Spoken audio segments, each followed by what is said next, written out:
Isang mapagpalang araw mga kateknisyan, mga ka-DIY, mga ka-master. Meron po tayo ditong repair na heater. Ito po ay medyo disposable, pero subukan natin i-repair, sana maayos pa natin. So una natin gagawin nito,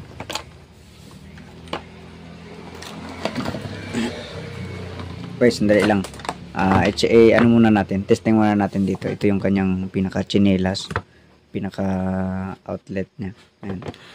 So testing muna natin. Bali ito yung iilaw dapat to dito kung masaksak. Okay, saksak natin. Ayan. So walang ano. Ayan, walang power. So walang ilaw. Okay, sige. So ngayon, ano natin gagawin? Gamit tayo ng digital tester. Ayan. I-set natin sa buzzer. Ayan. Dito tayo. Check muna natin itong cord na to. Kung okay pa to o hindi.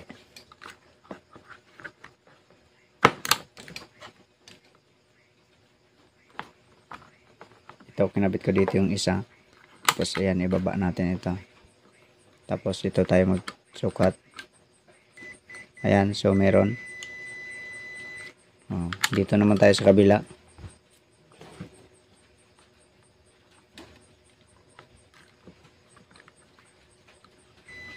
So okay naman. Okay, check natin dito yung ano, AC, kung meron ba talagang AC.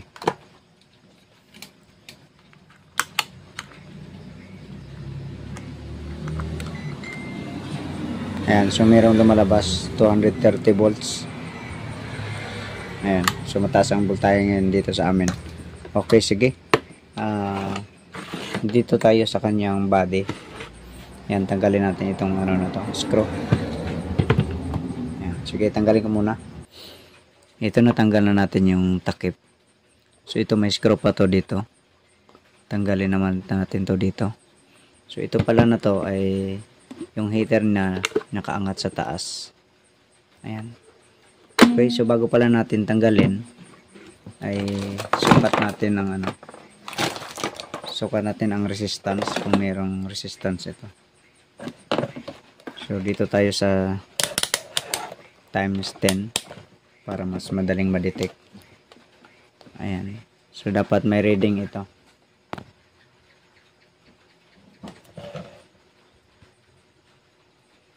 Ayan. So ito wala. Ayaw nang bumalik yung switch. Ayan. So wala talaga. Ayan. Walang resistance. Ano? Okay, sige. Tanggalin natin itong screw na to para tanggal natin yung heater din. Okay, i-pause muna ang video. Okay, ito na po, natanggal na natin. Ito. So ito yung pinaka heater niya. Ito yung mga switch niya dito. Tapos pag ma-reach na niya yung init, yung pinakakulo niya talaga, ay mag-trick off itong ano, itutulak nito. Tutulak niya. So medyo natagalan tayo dito dahil kinalawang na. Tagalan tayo dito magtanggal. Pero check natin itong heater para kung sira na ay hindi na natin ituloy. Ayan. So times 10 po ang ating reading. Ito yung bali ano lang naman to, paan niya. Ito yung pinaka screw niya, tatlo. Itong dalawa na to ang pinaka terminal. Okay, check natin. Ayun, may reading. Ayan o.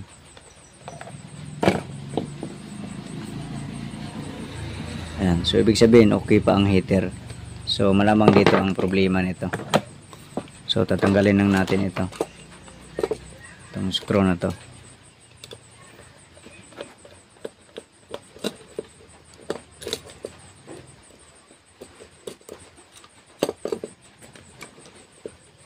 Ayan, tapos dito natatanggal yan dito. Ayun. Karamihan kasi dito ay umiinit yung bawat mga terminal. So yung plastic, ito kasi plastic to, nalulusaw, minsan dumidikit na lang, di na bumabalik. So i-trace lang natin to, bale tanggalin muna natin ito. Ayan. So ito yung mag tutupi ito kung sakaling mainit na yung heater, tutupi lang ito, ganyan, no, ganyan, mga ganyan lang yan. So bali itutulak niya itong ano, itong tukod na to dito, kasi yan nakalagay dito, sana ba, andito pala sa taas. Ayan, ganyan. So dito yung nakalagay dito. So bale ito na siya, tutulak lang niya itong switch na to. Ayan. Tapos ito switch din ito, so dalawang terminal, bale may mga switch yan. Yan, katulad din dito sa ano na to, ito isa rin ito sa magtutulak din dito. Kaya ang maganda na lang nito, medyo nalusaw na dito. Ano, hindi na makabalik, dumikit na. Ang maganda na lang nito, dapat kasi buo talaga palitan ito, pero wala tayong mahanap, at medyo mura lang naman kasi itong heater na to. Kaya ang gagawin na lang natin dyan, i-rekta na lang natin yung switch nya, hinangin lang natin, tapos sasabihan na lang natin yung customer na babantayan nila ng maigi kapag magluto or mag-init sila ng tubig, para in case na kumulo na, kasi pag sobrang kulo na kasi yan, tapos hindi mag-trick off itong ano na to, hindi magpapatay, pag hindi pumatay ang connection or power, sa aawas ng aawas yung ano, pitsel. Kaya kailangang bantayan talaga nila. So itong mga ano na to, connection na to, medyo malambot lang naman kasi ito. So kahit minsan nga pag mahinang ito ay nasusunog pa rin, talagang natutunaw. Kaya ganun na lang, kumbaga erekta na lang natin. Kasi kung atin pa rin itong ibalik yung ano niya, mga pinaka switch niya, kaya nating ibalik. Ang problema nga, yung mga plastic kasi na nakatutok dyan, nag-deform na, hindi na sa tama kasi nga nalusaw.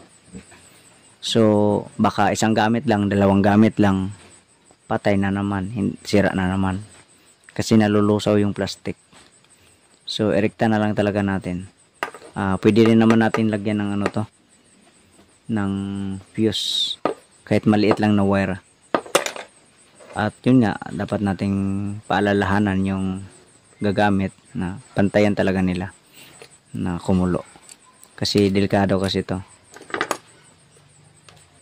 So ganun din naman ang ginagawa ko sa iba, ina-advisean ko lang, kasi delikado na ano, kasi nakarekta na. So ipag-short ko na lang ito, mga connection na to. Minsan pa nga itong terminal na to, ito, yung terminal na to papunta dito, dyan din naglulos kasi nalulusaw na yung plastic. Kahit mismo itong ano, copper na to, nalulusaw kasi yan, kasi ano lang naman kumbaga patong-patong lang naman siya, na hindi naman siya as in dinikit, hininang. Ayan, so ihinang ko muna. Okay, ito na po, na hinang na natin. So, kung mapansin natin dito, tatlo yung terminal. Bale, itong sa pinakagilid, left and right, yan yung line 1 at saka line 2. Kahit magkabaliktaran, okay lang yan. Ito naman yung sa gitna, yan ang ground. Ayan, kung mapansin nyo, ito yung sa gitna. Ayan, so ito lang siya, naka-ground. Tapos, itong dalawa yung pinaka-terminal. Ayan. So, ito na to. At saka dito. Ayan. Dito yan ang sentro ng heater na terminal. Ayan o. Ayan. So, bali, ito yung paa. Yung terminal dito sa kanyang chinelas na connection. Tapos ito, bali ito siya. So nilagyan natin ng wire, kaya mapansin nyo gumagalaw kasi itong wire lang nilagay natin na maliit, para kung in case niya magka problema pwede siyang maputol. Ganun din po sa kabila. Ayan o. So nilagyan natin ng wire na maliit. Ayan. So pag ipasok natin siya, ito lang. Ayan. So tutok siya doon. Ayan. So ito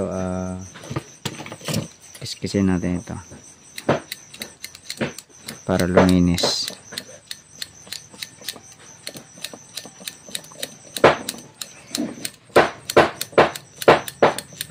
Ito ilagay lang naman sa loob. Nahulog pa. Ito itatakpan natin ito. Takpan muna natin ito ng pagganito. Ayan. Tapos ito ibalik natin to.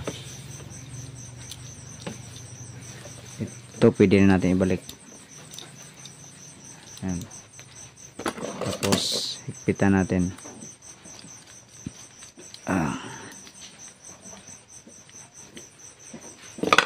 Okay, kunin ko muna yung pinakapitsil niya. Ito ibabalik na natin. So ito muna ipasok natin dito sa pag ganyan siya patayo. So ibig sabihin ito, gawin natin ito. Ayan. Labas natin dito. Tapos ito.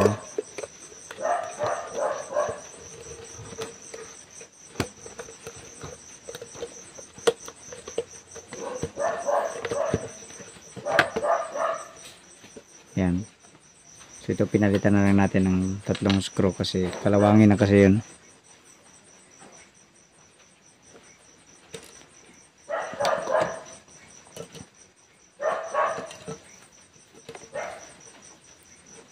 So ikabit ko lang muna.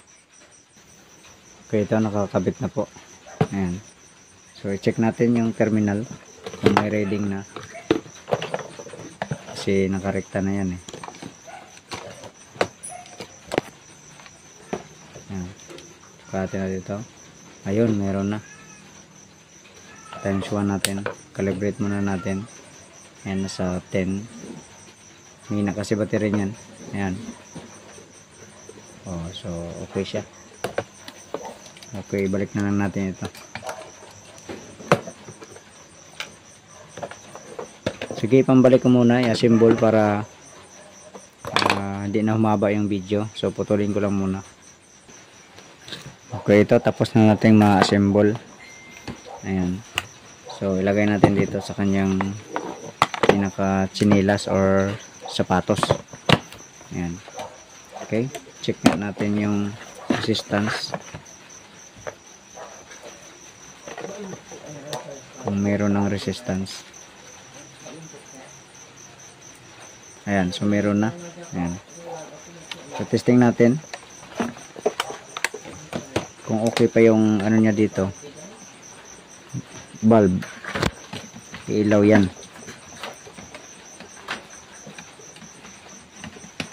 Okay. So wag lang nating tagalang na isaksak kasi walang tubig eh. wala pang tubig yan. Kaya testing lang natin, saglit lang. So, saksak. Ayun, umilaw oh. Ayan. So, madali kasing uminit to. Ayan, hawakan natin. Ayun, mainit na. Mainit na. So, sige, lagyan natin ng tubig para ipakita ko sa inyo na mainit na siya. Kaya ayan, may tubig na.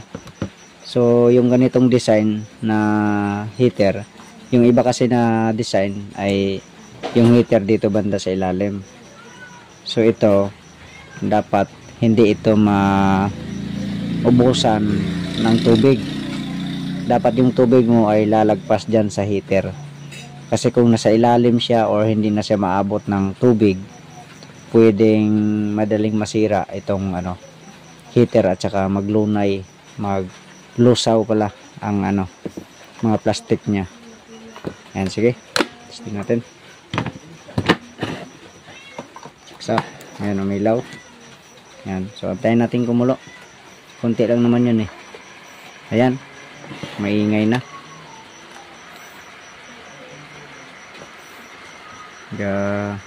Sumisilip na yung tubig. So ito parinig ko sa inyo. Ayan. Tingnan natin.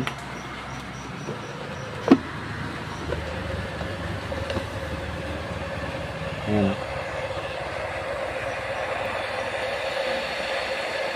Ayan, unti-unti nang kumukulo. Ayan. So, okay na. So, ayan, kumukulo na siya, oh. Umiingay na. Ayan, umuusok na. Ayan. So, ito kasi ay ano lang naman to. Kawang gawa natin. Libre lang naman to, kaya inirekta na lang natin kasi medyo mahirap lang naman ang may-ari nito. Kaya kailangan natin gawan na lang ng paraan. Kasi kung bibili ka pa sa Lazada o Shopee ng isang set na terminal na yan, eh shipping pa lang 100 plus na. So gagastos pa yung may-ari. So yun na lang, basta advice na lang natin na bantayan talaga nila pag mag-init sila ng tubig. Okay, sige, hanggang dito na lang ang video natin. God bless po sa inyong lahat.